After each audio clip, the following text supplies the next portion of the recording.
এই রমজান মাসে রোজা রাখার পরে যখন ইফতার করবেন, ইফতারির পূর্বে এই দোয়াটি পাঠ করবেন। ইফতারির পূর্বে এই দোয়াটি যদি পাঠ করতে পারেন, আপনি যত টাকাই ঋণ থাকেন, পাহাড় পরিমাণ ঋণ থাকুক, কোটি কোটি টাকা ঋণ থাকুক, আল্লাহ অবশ্যই আপনার ঋণ পরিশোধ করবার তৌফিক আপনাকে দিয়ে দিবে।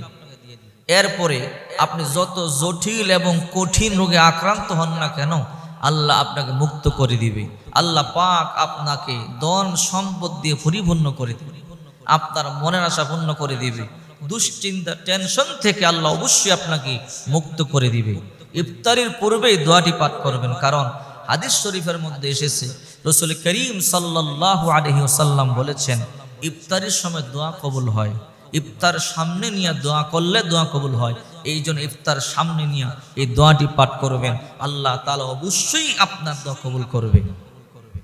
সুনানে আবু দাউদ শরীফের মধ্যে আবু সাঈদ আল খুদরি রাদিয়াল্লাহু তাআলা আনহু বলেন, বিশ্বনবী মুহাম্মদুর রাসূলুল্লাহ সাল্লাল্লাহু আলাইহি ওয়াসাল্লাম একদিন মসজিদের মধ্যে গেলেন।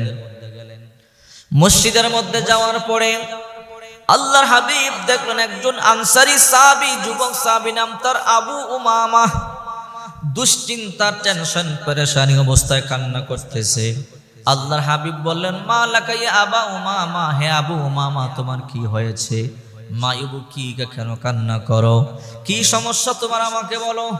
আবু উমামা রাদিয়াল্লাহু তাআলা আনহু বলে, ইয়া রাসূলুল্লাহ, দুশ্চিন্তা টেনশন পেরেশানি আমাকে ঘিরে ধরেছে, এই জন্যে আমি দুশ্চিন্তায় টেনশনে পড়ে মসজিদের মধ্যে চলে এসেছি।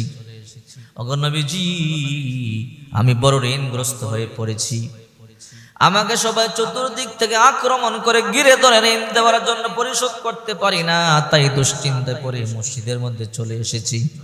আল্লাহর হাবিব বলে, রে আবু মামা, আমি তোমাকে এমন একটা আমল বলে দিব কি, যে আমলটা যদি তুমি করতে পারো, আল্লাহ তাআলা পাহাড় পরিমাণ ঋণও তোমার পরিশোধ করবার তৌফিক দিয়ে দিবে।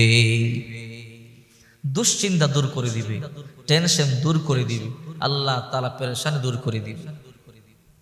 আবু উমামা রাদিয়াল্লাহু তাআলা আনহু বলে, ইয়া রাসূলুল্লাহ, অবশ্যই আপনি আমাকে আমলটা বলে দেন।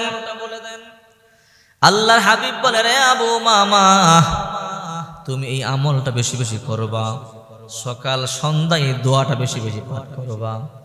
আল্লাহুম্মা ইন্নী আউযু বিকা মিনাল হাম্মি ওয়াল হাজানি ওয়া আউযু বিকা মিনাল আজিজি ওয়াল কাসালি ওয়া আউযু বিকা মিনাল জুবনি ওয়াল বুখলি ওয়া আউযু বিকা মিন গলাবাতিদ দাইনি ওয়া কাহরির রিজাল। দুশ্চিন্তায় পড়ে, টেনশনে পড়ে, অভাবে পড়ে, ঋণগ্রস্ত হয়ে পড়ে এই দোয়াটি আপনি পাঠ করবেন। যদি আপনি এই দোয়াটি পাঠ করতে পারেন, আল্লাহ তাআলা পাহাড় পরিমাণ ঋণ থাকলেও পরিশোধ করবার তৌফিক আল্লাহ আপনাকে দিয়ে দিবে। ইফতারকে সামনে নিয়ে এই দোয়া পাঠ করে হাত তুলবেন, কবুল হয়ে যাবে। আল্লাহুম্মা ইন্নী আউযু বিকা মিনাল হাম্মি ওয়াল হাজানি ওয়া আউযু বিকা মিনাল আজিজি ওয়াল কাসালি ওয়া আউযু বিকা মিনাল জুবনি ওয়াল বুখলি ওয়া আউযু বিকা মিন গলাবাতিদ দাইনি ওয়া কাহরির রিজাল। এই ঋণের টেনশন একটা বড় টেনশন। এই ঋণের কারণে অনেকে আত্মহত্যা পর্যন্ত করে। এই ঋণের কারণে অনেকে আত্মহত্যা পর্যন্ত করে। এই ঋণ বড় মারাত্মক খারাপ।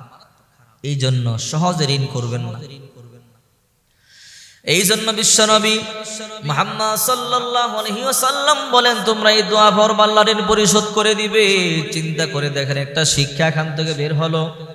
সাহাবায়ে কেরাম বিপদে পড়লে মসজিদের মধ্যে যাইতো, আর আমরা বিপদে পড়লে মসজিদ ছেড়ে দেই। আমরা বলি, ভাই নামাজ পড়ে যাও। হুজুর একটু টেনশনে আছি, সমস্যায় আছি, জামালাটা শেষ করে নামাজ পড়ব। অথচ বিপদে পড়লে মসজিদে যাওয়ার দরকার। আল্লাহ নিজে শিখায়, ইয়া আইয়ুহাল্লাযীনা আমানু ইসতাঈনু বিস-সাবরি ওয়াস-সালাহ ইন্নাল্লাহা মা'আস-সাবিরিন।